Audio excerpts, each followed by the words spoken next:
pós-impressionismo surge após o movimento impressionista, que foi duradouro, gerou mudanças, mas também regras para um grupo grande de artistas. O impressionismo rejeitava temas históricos, perspectiva, composições equilibradas e figuras idealizadas que eram utilizadas na arte tradicional da Academia Francesa. Em vez disso, representava através de uma nova técnica com pinceladas curtas, cortadas e irregulares, sensações visuais imediatas, através do uso de cor e luz nas composições das obras para registro momentâneo da realidade. Com a descoberta da influência do efeito da luz sobre a cor dos objetos, usavam a lei das cores complementares para reproduzir de forma realista o jogo de contrastes de luz e sombra nas composições das pinturas. Tal era a preocupação com a impressão do momento que, muitas vezes, os impressionistas utilizavam os mesmos locais ou situações para representar. Estavam preocupados com o registro da luz e da cor no instante registrado, como fez Claude Monet em muitos de seus quadros e séries. Os impressionistas estavam focados intensivamente na aparência das formas e não no seu interior. Buscavam a impressão do que viam, em uma experiência quase que científica da percepção visual. Mas o que mudou do impressionismo para o pós-impressionismo? Os artistas do pós-impressionismo, grande parte deles fez parte do movimento impressionista, participando inclusive de suas exposições. No entanto, a forma das pinturas, o tratamento das cores ou a linha podiam ser objeto de discordância entre os impressionistas. Os pós-impressionistas valorizavam a expressão do lado subjetivo, humano, emocional e sentimental. Sob esse aspecto, o novo espírito que surgia se distanciava do impressionismo na medida em que não buscava somente elementos técnicos, estudo da luz natural nos objetos e reprodução da realidade como fizeram seus antecessores. Em resumo, os artistas que compõem o pós-impressionismo buscavam novos estilos, novos rumos, foram para caminhos e vertentes diversas, não tendo diretrizes rígidas nem comuns para todos. O pós-impressionismo se tornou um movimento de busca de novas direções. A vanguarda pós-impressionista era um grupo que possuía múltiplas visões e interesses. Podemos dividir o grupo de artistas em dois campos diferentes. Seurat e Cézanne se concentravam no desenho formal, quase científico, enquanto Gauguin, Van Gogh, Émile Bernard e Lautrec enfatizaram a expressão de suas emoções e sensações através da cor e da luz em suas obras. As principais características do pós-impressionismo, que não foi uma corrente homogênea, são o uso da bidimensionalidade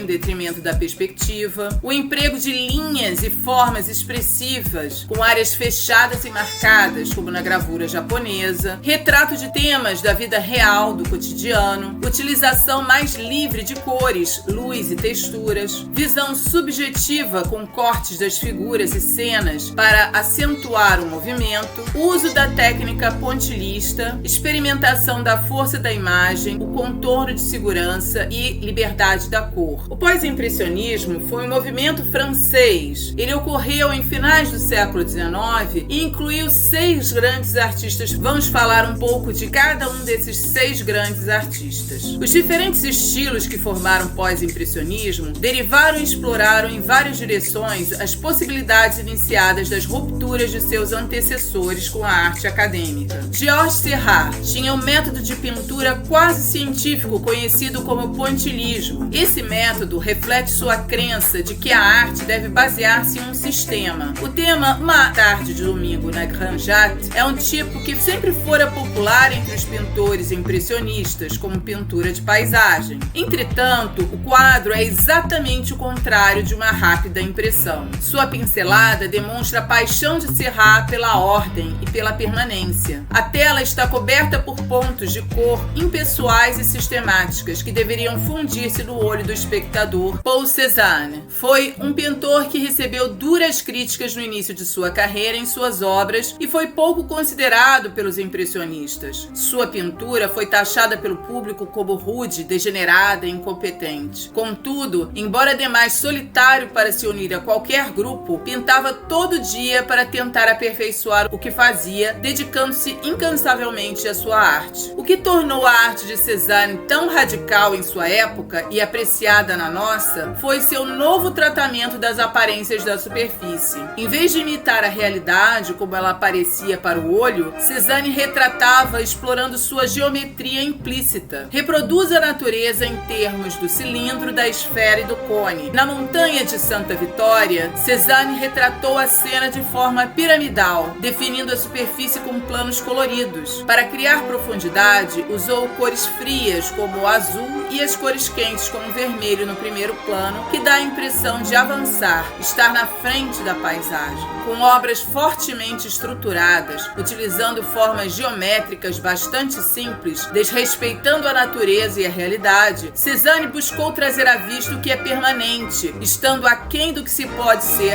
acidental ou de impressão. Entre suas obras, destacam-se Fruteira, Copo e Maçãs, no qual a preocupação com o sólido e o durável era sua temática. Cézanne coloca os objetos em primeiro plano. Em alguns casos, os deforma um pouco para indicar os diferentes pontos de vista. Contrastava os tons arrumando as frutas de acordo com as cores complementares, verdes contra vermelhos, amarelos contra azuis, equilibrando as frutas conforme essa intenção. O reconhecimento de Cézanne chegou somente em seus últimos anos de vida. Contudo, continuou a trabalhar da mesma maneira em isolamento até o dia em que morreu. Os artistas modernos o consideram um oráculo que inventou a sua própria fusão do real ao abstrato. Toulouse-Lautrec. Henri de Toulouse-Lautrec desenhava seus temas a partir da vida contemporânea da sua época. Teatros parisienses, salões de dança e circos. As composições novas, assimétricas, derivavam da admiração que nutria pelas gravuras japonesas. Observe as diagonais e as cores planas, ou seja, sem representação de volume. Não foi um paisagista, sua pintura representou cenas internas, retratando pessoas e a vida boêmia de Paris. Além de fazer pinturas, Toulouse-Lautrec revolucionou o design gráfico, se destacando na publicidade do século XIX com a confecção de cartazes promocionais dos cabarés e teatros. Uma vez que a arte passou a ser comprada e utilizada pelo comércio, o cartaz litográfico colorido foi uma nova ferramenta de divulgação das opções de lazer de Paris. Seu trabalho é abundante em estampas de contorno e cores planas, graças à influência das estampas japonesas.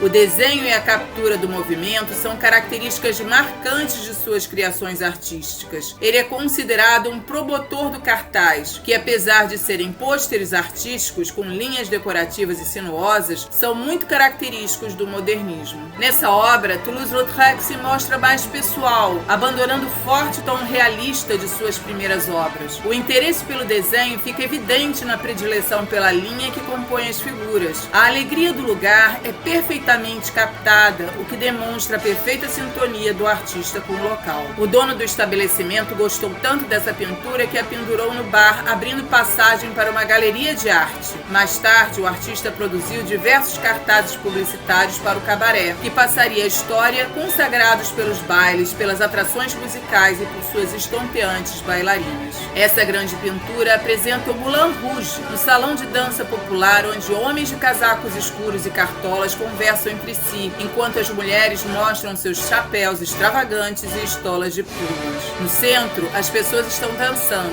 O grande espaço aberto entre as figuras e o piso de madeira no chão apresenta-se inclinado, convidando-nos a entrar na pintura e nos juntarmos à multidão. Em primeiro plano, encontramos uma mulher de rosa que é mostrada de perfil, olhos baixos, encarando os dançarinos. Figura imponente, sua silhueta direciona o nosso olhar, quase como uma placa de sinalização em direção às figuras curvas e rítmicas dos únicos bailarinos à esquerda, cujas sombras podem ser observadas no piso em primeiro plano, onde ecoam as formas de seus corpos. Muitos dos pós-impressionistas conviviam entre si, alguns até tornaram-se amigos, assim como foram os impressionistas. Observe essa pintura de Toulouse-Lautrec retratando Van Gogh. Vincent Van Gogh, nos seus 10 anos anos de sua breve carreira, produziu diversos quadros, entre eles autorretratos introspectivos e paisagens com cores intensas. O início de sua carreira é marcado pela profunda compaixão do artista pelos pobres. Insatisfeito com valores da sociedade industrial, Van Gogh decidiu cumprir, através da arte, sua missão, retratando a vida das classes trabalhadoras. Durante sua juventude, foi pregador religioso, tornando-se pintor por volta dos 30 anos. Sua vida com a pintura foi dividida em 4 fases locais. A fase inicial na Holanda, onde seus quadros possuíam os contrastes de claro e escuro bem marcados. Em Paris, como impressionista, quando muda sua paleta de cores para cores vivas e vibrantes. Em Arles, no sul da França, onde criou obras de grande expressividade. E após transferiu-se para Anvers, uma cidade tranquila no norte da França, onde em 3 meses conseguiu pintar cerca de 80 quadros, destacando-se entre eles Trigal com Corpus. Pintava um mundo visível. Entre suas pinturas estavam paisagens. Inspirado pela natureza, usava ciprestes, árvores frutíferas, flores e campos de trigo como destaque para sua cor mais icônica, o amarelo. Suas pinceladas eram carregadas de dinamismo que transformavam a cor em um movimento gráfico. Mas a importância estava na cor para Van Gogh. Esta, e não na forma, era o que determinava o conteúdo expressivo de seus quadros. Em busca de explorar melhor sua subjetividade, ele vai para Arles, no sul da França, onde produz seus melhores quadros entre 1888 e 1889. A influência desse lugar está presente em paisagem com ciprestes. Aqui, Van Gogh expressa sentimentos através de suas cores fortes e simples e vibrantes. Céu, terra, árvores, o campo de trigo, colinas e nuvens, todos aparecem retratados num movimento dinâmico nessa obra. Em seguida, seu trabalho se concentrou na pintura de figuras e paisagens, com traços sinuosos, cursivos, grossos e coloridos, que contrastam de maneiras inovadoras. Do impressionismo, Van Gogh levava as pinceladas interrompidas e fortes, cores complementares, mas era muito mais original. Queria trazer a liberdade necessária para expressar suas emoções, coisa que não encontrava no movimento impressionista. Ele carregou suas obras de subjetividade, tentando expressar as emoções do artista e aquilo que ele representava, motivo pelo qual é considerado o iniciador do expressionismo. Esse cromatismo foi o veículo expressivo para transmitir as emoções e todo o pensamento do artista. Passando por cidades francesas como Arles, Saint-Rémy e finalmente em Anvers, sob cuidados do Dr. Gachet, que o acompanhou até seus últimos dias de vida, Van Gogh produziu obstinadamente. Ainda que sob tensão constante por causa de seu estado de saúde, pintou 70 obras nos últimos 70 dias de sua vida. Foi como paciente do asilo em Saint-Rémy que pintou uma das suas obras mais famosas, Noite Estrelada, trabalho de 3 noites seguidas. O trabalho mostra o movimento espontâneo através das pinceladas curvas, que, embora pareçam surgir do acaso, mostram a intenção e o propósito por parte do artista. Noite Estrelada, apesar de sua força dinâmica, é uma composição cuidadosamente equilibrada. As formas dos objetos determinam o ritmo do fluxo da obra, mostrando sua unidade expressiva. Paul Gauguin foi, por mais de uma década, corretor de valores em Paris, onde vivia com sua família. Começou a pintar em 1873. Como pintor amador, também era colecionador de arte. Ficou conhecido por dispensar a pintura tradicional em troca do que chamava de instinto selvagem, onde as emoções não fossem mais negligenciadas. Passou a viver exclusivamente de pintura aos 35 anos, quando mudou para Pont-Aven, na Bretanha, no norte da França. Em busca do primitivo e selvagem como inspiração em suas obras, usava emoção e imaginação como elementos para compô-las. Não usava perspectiva nem uso de cor e sombra nas cenas, recorrendo ao uso excessivo das cores, do qual tinha grande habilidade. Apesar das dificuldades para sobreviver de arte, Gauguin era persistente. Motivado pelo incessante desejo pelo desconhecido, conseguiu desenvolver um método de pintura para retratar a realidade através de sua própria interpretação. Em O Cristo Amarelo, o artista mostra a fé simples das pessoas do campo, sem modelado e sem perspectiva. A forma traz formas planas e simplificadas, delineado forte em preto e cores brilhantes a compõem. Suas pinturas se concentram em superfícies planas, com cores lisas e decorativas. Ele usa a técnica do cloisonnismo, que consiste no uso de espécies de contornos delineados em preto ou azul na pintura. Esse estilo de pintura relaciona-se à escola de Pont-Aven e caracteriza-se por contornos escuros que encerram áreas de cor brilhante e uniforme, um efeito semelhante ao que se obtém nos vitrais.